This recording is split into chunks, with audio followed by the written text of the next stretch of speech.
Let's try one.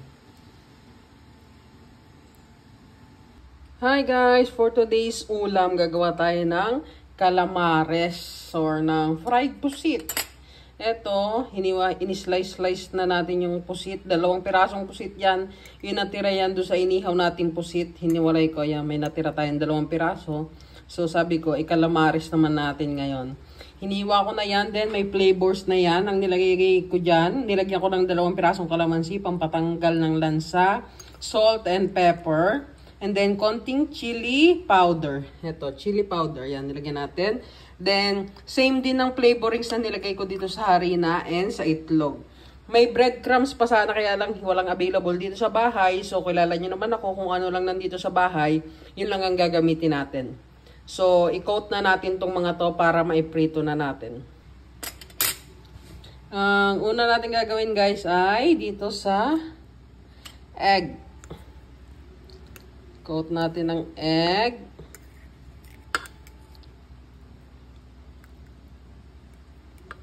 Pinapahirapan ako. Kamayin ko na. Bagong hugas naman yung kamay ko. Then flour. Egg. Then flour. One more. Egg. Dip sa egg. Then flour. Tayo sa flour. Egg, flour, egg, flour. Kuha, sausaw sa egg, and then sa flour. So, ayan. Itetest muna natin yung mga ilang piraso na yun sa pagprito. Kung okay ba kakalabasan. Let's go. Then, i-coat na natin itong mga to. Ayan. Coat natin sila sa harina. Yan, para coat na coat. Mas coat na coat, mas maganda. So, let's go. Try natin prito. Para talaga mas matanggal yung mga excess na harina, guys. Ito, sinip natin or yung sinala natin. Yan, o. Yan. So, wala nang mga harina yan. It's prito time. Mainit na yung harina natin. Lagay na natin itong mga to. Ay, harina. Tuloy yung mantika natin. Lagay na natin. Yan, nagdikit-dikit na. Dikit na sila, guys. Paghiwalayin natin.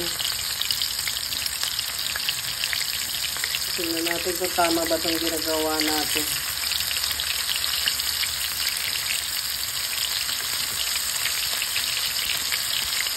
So, yan ang tsura nila, guys.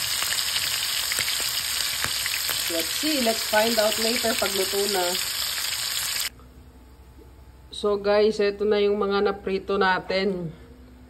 Ito na yung first batch ng trial natin. So tikman natin yung 1 piraso. Sa coating, okay naman. Achieve naman yung gusto nating coating. So let's try it.